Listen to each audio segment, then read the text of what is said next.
Alright, hey everyone. What I want to talk about today is my experience with laparoscopy. I know that I would have liked to have had more videos like this when I was doing my research and things like that. My experience isn't going to be the same as everyone else's. No experience is completely identical. I'm just going to explain kind of what I went through and my history and all that, and try to answer some questions that I know I had beforehand. So I've had PCOS for years.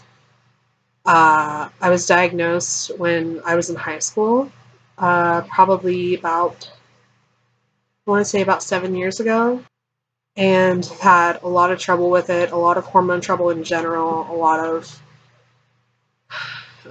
pain, hormonal, emotional type issues, just a lot. Oh, and by the way, before I go too much further in this video is going to have some like girl stuff, if you know what I mean, like period type stuff. So if talk about that bothers you, if you're immature enough that you can't handle that, then please leave. You have a vagina, you have a period, most likely. So we're going to be talking about that. I'm not going to go into any gory details or anything like that. Starting in this past November of 2017, my period started, and it was the first period I'd had in like 6 months, because that happens a lot. I have a lot of times when I'll have a period and then I'll have another one for several months. I've gone over a year and not had a period before.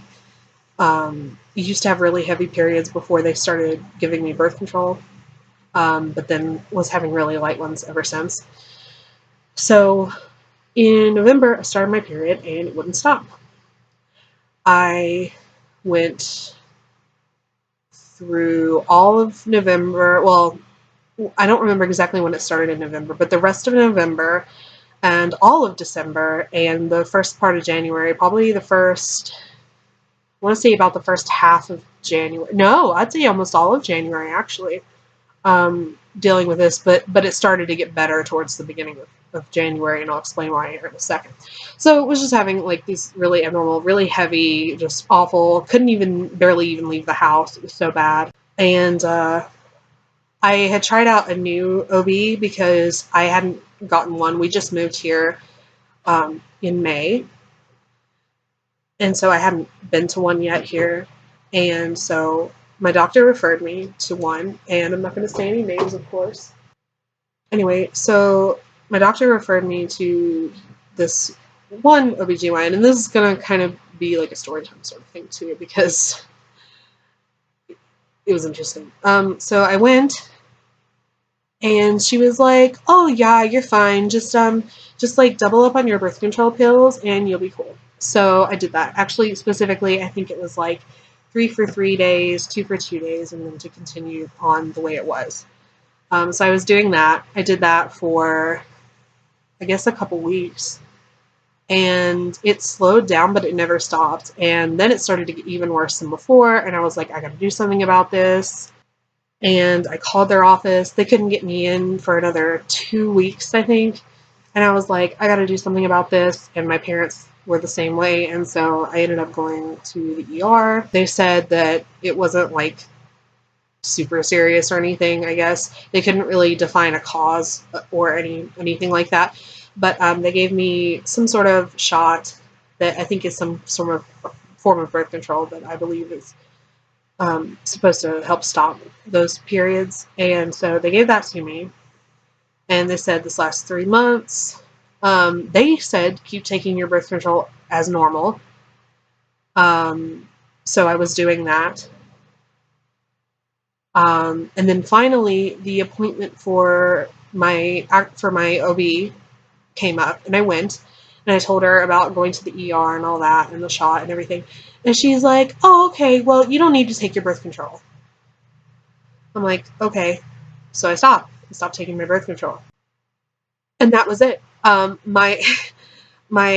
This problem hadn't stopped. It was still going on. She didn't do anything about it. So I was like, okay, I think I want to try a plan B. I want to get a second opinion. And so my PCP referred me to another OBGYN.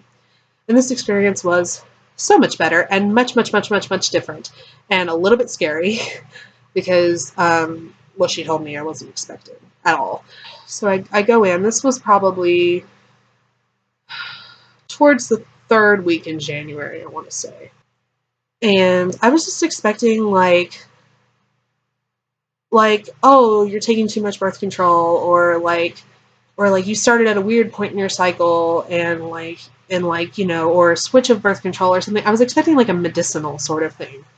Like I was expecting them to be like, you know, oh, you're fine, you just need to do this. You know, that's what I was expecting. I go in there and she actually did a very thorough checkup, which I thought was good, especially for an initial visit. She actually showed me too on the ultrasound screen or whatever. She's like, you have these, you know, very large cysts on your ovaries, and we really need to remove those. It shocked the hell out of me. It really scared me because I wasn't expecting anything like that. I knew I had PCOS. I knew I had the cysts. I was not expecting anything so much as this could get really bad. You probably need to get this removed. So that was a thing. And I cried. I cried for like 3 days straight. Not like constantly, but like I think I had a breakdown like every day for like 3 days. Sorry, I'm such a crybaby. But I also have really bad anxiety, which is why. But anyway, so then they call me to schedule my date, and they schedule me for like a week from the date that they called. It was like a week, I think. It was somewhere thereabouts, a week, 8 or 9 days. It was somewhere around a week. It was really close. Really, really close. And so I was like, oh my gosh, that is really, really close. But I decided to go ahead and do it just to get it over with and not have to worry about it. Because honestly, the worrying was the worst part. I will say that. The worrying was much worse than the actual like process. It really was not bad at all. The day came, and I'm going to kind of go through what they expect you to do beforehand and all that. So for me, I have some notes actually from back from when the nurse told me like what all I'm supposed to do or whatever. So let me look at that really quick. Dress comfortably, of course, something that's easy to get in and out of. That's for like any surgery though. That's pretty standard. And this is pretty standard too. No jewelry, perfume, lotion. Nothing like on the skin. You know, of course you can use like shampoo and things like that. Anything that washes out, but nothing like that sticks on your skin, like perfume or lotion. No food after midnight, and that's no solid foods for me because mine was in the afternoon. So no solid foods after midnight, but I could have clear liquids and like Jello from like midnight to I think 7:30 in the morning. So that wasn't bad. I actually was able to kind of eat breakfast, which almost lasted me. I have insulin resistance, and so my blood sugar drops really easily, and so it almost lasted me. I'll talk about that in a few minutes.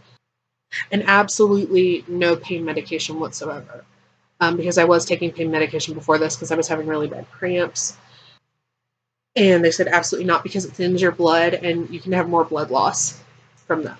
So that's why they told me not to do that. But like I said, every doctor is different. Every, you know, facility is different. So it just depends. I heard other things that I didn't have to do as well. So that's it for like the prep part of it. The prep was really easy except for the like food part where I have the issues with like blood sugar and all that. If it wasn't for that though, like it was easy. There was nothing like crazy or anything. I've heard of worse. The day comes and I'm actually not as nervous as I expected to be, especially since I didn't take my anxiety medication. I had actually forgotten it. They told me I could take it, but I forgot it. And I actually did pretty well for most of that, like, first initial part. Like, when I was sitting, like, with my family and stuff, like, that, and, like, checking in and stuff, I had no trouble. I wasn't, like, crying or anything like I was, you know, when I found out I was going to have to do all this. Once I got back there and started to, like, change and everything, it hit me a little harder. And it wasn't that bad at first. At first, it was like, okay, I'm a little anxious, but I'm okay. I was actually, I was like, it felt more like awkward than anything, and I can't really explain what I mean by that. I guess it felt awkward for me because like you're in this like hallway sort of area where there's beds with curtains around them, really like small, tight kind of areas, and like there's a guy like 3 feet from me while I'm changing clothes, like all the way down. That was a little weird. I mean, the curtains are closed, of course. It was just a little strange. You're actually in a room full of people changing, basically. Other places you may get your own room or something like that. I know, I don't know, because mine wasn't in a hospital; it was in a surgery center. So I get changed and everything, and they immediately start like all the IV and stuff. That was the absolute worst part of this entire process, was them trying to get the IV in. I mean, the entire process, recovery, everything. I can still remember how that felt, and it was so awful, like literally traumatizing. And I know that sounds really dumb, but I literally, like, when I think about like having to get an IV now, like I just cringe so bad. And like I can't think about it, but I'm gonna have to think about it for a second because I do want to talk about it. So usually they put it in your hand. I'm pretty sure I still have a bruise from it, by the way. And this was February 1st was my date, and it's the 21st now. So it's been about 3 weeks, and I still have a bit of a bruise from my IV. But anyway, but not on my hand because they didn't actually get it in my hand. I do have a mark though from where they tried to get it in. But so they tried to do it in my hand first, of course, and it hurts so bad, and it just it like makes me sick to think about it. It was just, I can't even describe that feeling. It was awful. And I started having a panic attack. Like I said, I have bad anxiety. Don't expect to like have a panic attack or anything. Like, I don't know what it's like for normal people. I just know for me, needles freaked me out, and it hurt, and my sugar was low, and all that combined kind of made me start to panic a little bit. And so, and I guess I started hyperventilating without even realizing it, and they were like, you really need to slow down your breathing. You're going to end up passing out. And I was trying. I was just so freaked out, and it just kept going. Oh my gosh, I swear, like, okay, usually, like, an IV takes, like, less than a minute to do. They just kept going. They could not find I guess it's the vein that they're trying to get into. They could not find it, and it was just awful. It was like, I don't want to compare it to being tortured. I feel like that's not fair, but it really did feel like that. It just kept going and going and going. And honestly, it probably didn't go on as long as I thought it did. But it was just awful, awful, awful, awful. And so then I can't remember if it was before or after. I remember I started to feel really ill because just like, I think my blood sugar had something to do with that too, and just being really uncomfortable and freaked out and all that. And I told the nurse, I said I think I'm going to be sick, and didn't get like what do they call that? The sick pans or whatever that they give you to like puke in or whatever. But like one of them went to raise my legs, and at the time I didn't know what that was, but apparently they do that because it has something to do with the circulation and it keeps you from passing out. So I think that was their main concern at the time. They actually stopped trying to put the IV in at that point for the moment. And I think they were just trying to get me to calm down for a minute, so that, I didn't pass out. And I said it again. I said, please, I think I'm going to be sick, because I wanted her to give me something to puke in, because I knew it was coming. And she waited until I actually started heaving before she gave me something. And I was like, oh, okay. I think they were more worried about me passing out. They didn't want me to pass out. I don't know, but I don't know. I was just kind of irked by that. But anyway, then things got better from there. I calmed down. They had this really neat thing too, where they have like this like hose they can hook up to your gown that like makes your gown air conditioned. And like, because I was sweating like mad because I was so like freaked out or whatever, and that felt awesome. I didn't even know that that existed. I thought that was the coolest thing ever. But anyway, so then they ended up putting the IV in my arm right here, and I don't know if you can see. You see the bruise. There's a little tiny bit. You can't really see it, but it's still there. Where there's a bad bruise. Where it was really bad actually when it first, like, there was a big red and purple bruise, but that did not hurt at all, and they got it in almost instantly. And I'm just thinking, why couldn't you have done that from the beginning? Because, like, that wasn't a problem at all. I had no panicking whatsoever. They did it immediately. No trouble. And then, of course, they start giving you, like, the stuff that, like, makes you loopy and, like, calm down and everything. And so, like, after that, like, there was no trouble at all. And so I remember, like, everything went by really fast. I was really surprised. I thought I'd be sitting there waiting forever. But it actually went by really fast. My doctor came and talked to me and, went over everything again, what they were going to be doing, what, like, if I had any questions or anything, did I understand it all? She really wanted to make sure that I was comfortable, with my knowledge of it and everything.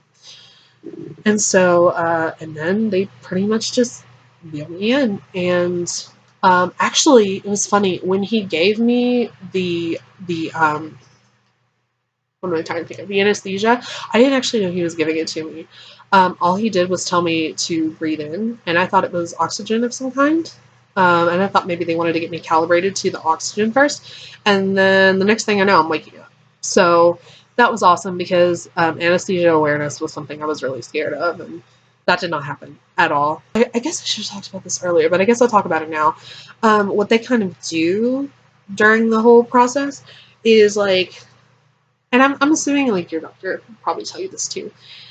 You have anywhere from 2 to 4 ports. And what those are like incisions. And I'm not going to show you mine because I just don't want to show my gut. My gut's gross. I don't know. I had 3. Most of the people I've heard of have had 3. And usually it'll be one in the belly button, which, by the way, that one I can't even see. I can't see it at all. If there's any sort of scar, anything, I don't know it's there. I can't see it, which is amazing. And then I have one on my left side, a little bit underneath my belly button to the left, kind of above my hip joint. I mean, quite a bit above my hip joint, but, like, in between that area, I have an incision, and that was my biggest one because that was right over the ovary that they were working on. And then I have one down, how would I describe that area? Kind of down at the hip joint, like where the hip joint is, but in the middle. So, and you can find pictures online of what that looks like on the diagram and everything. That's what mine was like. Usually it seems like they always have the one through the belly button, no matter what. But anyway, and I think that's so cool that they can go through your belly button and, like, leave no scars whatsoever. I think that's the coolest thing. And then they use these ports to work on everything without having to do an open surgery, which is when they would, like, cut the skin and actually, open it. But, this is a way it makes recovery faster, and I believe it's safer as well. I'm not totally sure about that. But this is, like, the standard way that they do it. And they do laparoscopies for other things too. Mine just happened to be for the cysts, primarily, and also to treat endometriosis, which they didn't know if I had yet. But they, of course, found out and treated it during. So that's about all about, like, the actual procedure. So I go home. I got to go home. It seemed like I went home really fast. I don't know how long I was in recovery for afterward. What I mean is, like, the recovery, like, area or whatever at the center. I just remember, like, having a really hard time waking up because I was so groggy. And then, like, my mom talking to me. And then I went home. Oh, and I drank some juice or something. Because you have to be able to drink liquids for some reason. Like, I guess they want to make sure, like, you can go off of an IV, okay? But yeah, I think I drank some juice. And then they're like, okay, you drank the juice, you can go home now. that was pretty much it. I just remember going home and sleeping a lot. And at this time, I was still on the medicine that they gave me. And so I wasn't having any pain then. And actually, for about 2 or 3 days, I had very manageable pain. I had a little bit whenever I would stand up or sit down. Anytime I would have to like bend any sort of way. If I was laying down, sitting, standing, if I was really in any position and I was still, there was no pain. Unless I was in a really like contorted or like bent over sort of position, and then it would sort of hurt. But for the most part, no, there was not really much pain at all for those first few days. And then about the third or fourth day, let's see, it was on a Thursday. Yeah, so the third day. It would have been the third day because it was Saturday because we went to a festival. I hadn't been having bad pain for a few days, and I was like, you know what? I think I'm good. I think I'm gonna go to this festival and like have a good time. And that was actually the worst pain on that day than the rest of the time at all. And it still wasn't terrible. I did have at one point I was crying because it was so bad, and that was the only time I cried because of pain. The rest of the time was, completely fine. Yeah, but so that day was the worst, and then.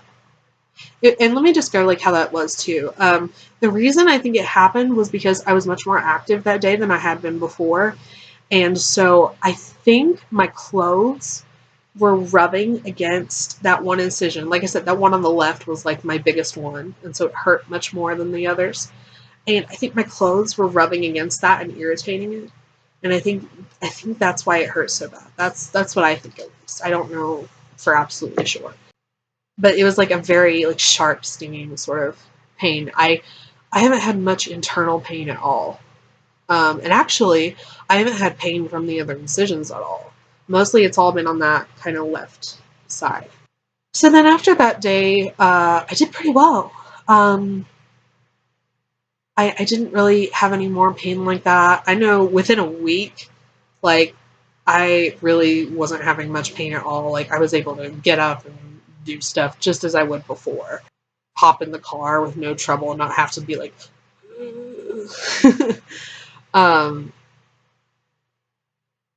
so yeah, I mean, it was very fast. It was very fast. And now it's been, how long? It was the 1st. It's the 21st. So 20 days. Is that about 3 weeks? Yeah, it's Wednesday. So yeah, it's been about 3 weeks. And I'm not really noticing any pain. My left incision itches sometimes. And I was told that's because it's healing. I've still been putting like Neosporin on it. But like other than that, it's been going really well. I've been having cramps, but I think that's because I'm about to start my period. I don't think it's like much having to do with that. So yeah, it's been a pretty easy process. Like I said, the worst thing was actually the IV, the actual recovering and all that, and like the post-op pain and all that was not very bad at all. But I think for now that's about all I have. I think I ended up covering all of the things that I was going to cover at this point. I ended up kind of integrating it. So that's about all I have for now. It was good talking to you guys again, and I hope that this video can help someone out there and maybe put your mind at ease. It's really not that bad. I enjoyed talking to you all, and like I said, I hope this video helps somebody, and I will see you guys later. Bye!